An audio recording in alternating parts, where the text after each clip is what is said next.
Assalamualaikum warahmatullahi wabarakatuh. Kami dari kelompok 3 akan mempresentasikan tugas kelompok atom dan molekul, yaitu tentang percobaan Rutherford dan teori atom. Kelompok 3 beranggotakan yang pertama Suci Indasari dengan nomor BP 1910441016, yang kedua Sinta Widiawati dengan nomor BP 1910441033, yang ketiga saya sendiri Maya Putri Safira dengan nomor BP 1910442009, yang keempat Ferry Kurnia Sandi dengan nomor BP 1910443006, dan yang terakhir Muhammad Alif Aparanata dengan nomor BP 1910443023, dengan dosen pengampu Ibu Sri Rahayu Alfitri Usna MSI. Nah, materi pertama yaitu mengenai model atom menurut Rutherford.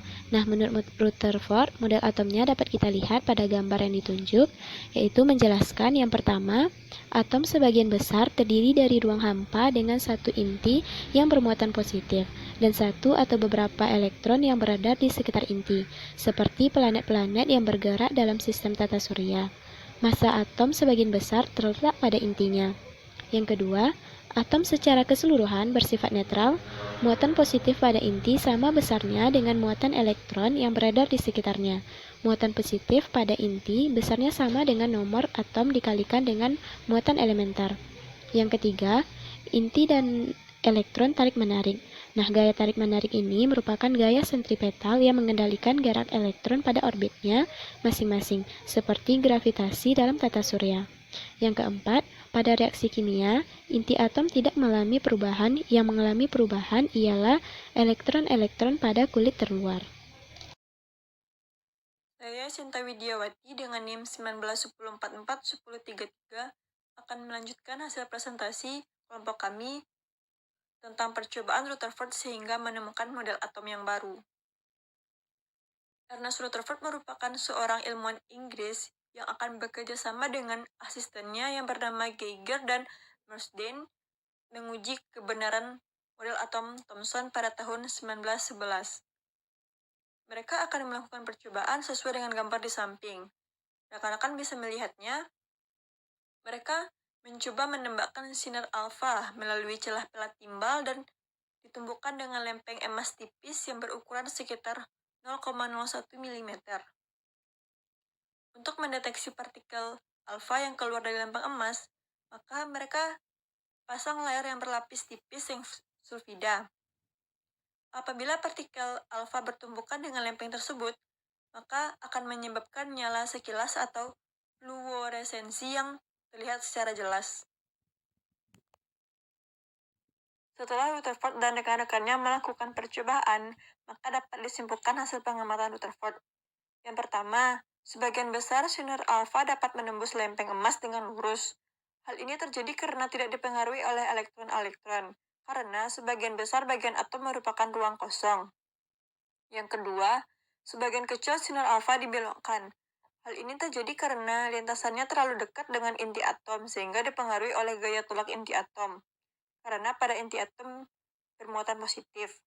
Lalu yang ketiga, sedikit sekali sinar alfa yang dipantulkan kembali, sebab tepat bertumbukan dengan inti atom, karena massa atom terpusat pada inti atom. Selanjutnya, dengan kenyataan seperti itu, Rutherford membuat teori atom sebagai berikut, yang mana yang pertama, muatan positif berkumpul pada suatu titik di tengah-tengah atom yang disebut inti atom. Yang kedua, muatan negatif atau elektron berada di luar inti atom dan bergerak mengelilingi inti pada lintasannya, seperti planet-planet mengelilingi matahari pada sistem tata surya. Selanjutnya, itu kelebihan model atom Rutherford, yang mana kelebihan yang pertama yaitu memiliki inti atom yang bermuatan positif dan terdapat elektron yang mengelilinginya. Yang kedua, menerangkan fenomena penghamburan partikel alfa oleh selaput tipis emas. Yang ketiga, jari-jari inti atom dan jari-jari atom telah ditemukan. Yang keempat, dapat menentukan bentuk lintasan elektron yang mengelilingi inti atom. Yang kelima, menggambarkan gerak elektron di sekitar inti. Dan yang terakhir yaitu yang keenam, elektron bergerak dalam lintasan yang tak terhingga jumlahnya. Baiklah, saya akan melanjutkan presentasi dan penjelasan dari teman saya Teddy Suci yang tadi telah menjelaskan tentang apa itu model atau Rutherford dan kelebihannya. Nah, pada kesempatan kali ini saya Ferry Pinasandi akan menjelaskan tentang kelemahan dari model atom Rutherford ini. Di sini ada dua poin yang di-highlight. Yang pertama itu elektron yang bermuatan negatif mengelilingi inti atom yang bermuatan positif yang mendapatkan percepatan ke arah inti atom karena pengaruh gaya tarik inti atom. Kenapa ini menjadi satu kelemahan? Karena elektron-elektron yang bermuatan negatif itu mengelilingi atom yang positif, di mana elektron itu akan yang positif saling tarik menarik gitu. Nah, seharusnya kalau misalkan secara teori klasik, elektron yang positif, elektron yang bermuatan negatif ini ditarik positif, maka percepatannya itu akan bergerak ke inti sehingga akan elektronnya itu akan tertarik ke inti gitu, istilahnya jatuh. Dan juga kalau di model atom Rutherford ini elektron itu tidak tersebar, tidak beraturan gitu, tidak stasioner dan juga tidak merata. Jadi seperti mereka tersebar gitu, namun memiliki satu inti bermuatan positif. Kemudian di highlight yang kedua, model atom Rutherford tidak dapat menjelaskan spektrum garis hidrogen karena dia bentuknya tersebar gitu, jadi dia tidak bisa menjelaskan bagaimana spektrum garis hidrogen. Setelah dari kelemahan model atom Rutherford ini, maka ada salah satu seorang ilmuwan lagi bernama Niels Bohr yang melakukan percobaan tentang bagaimana model atom yang ideal. Nah, pada hasil pengamatan Bohr ini, dia mendapatkan 4 kesimpulan. Yang pertama itu elektron dalam atom bergerak mengelilingi inti pada lintasan tertentu tidak memancarkan energi. Kedua, elektron dapat berpindah dari satu lintasan ke lintasan lainnya. Yang ketiga, perpindahan elektron dari tingkat energi tertinggi ke tingkat terendah disertai dengan pemancaran energi. Yang keempat, elektron bergerak pada lintasannya dan berada pada keadaan stasioner. Pada poin pertama, elektron dalam atom bergerak melalui inti pada lintasan tertentu yang tidak memancarkan energi, jadi elektron-elektron itu tersebar tapi dalam lintasan-lintasan tertentu yang stasioner gitu. Jadi dia tidak akan memancarkan energi dari elektron-elektron tersebut karena dia ditahan dalam satu lintasan.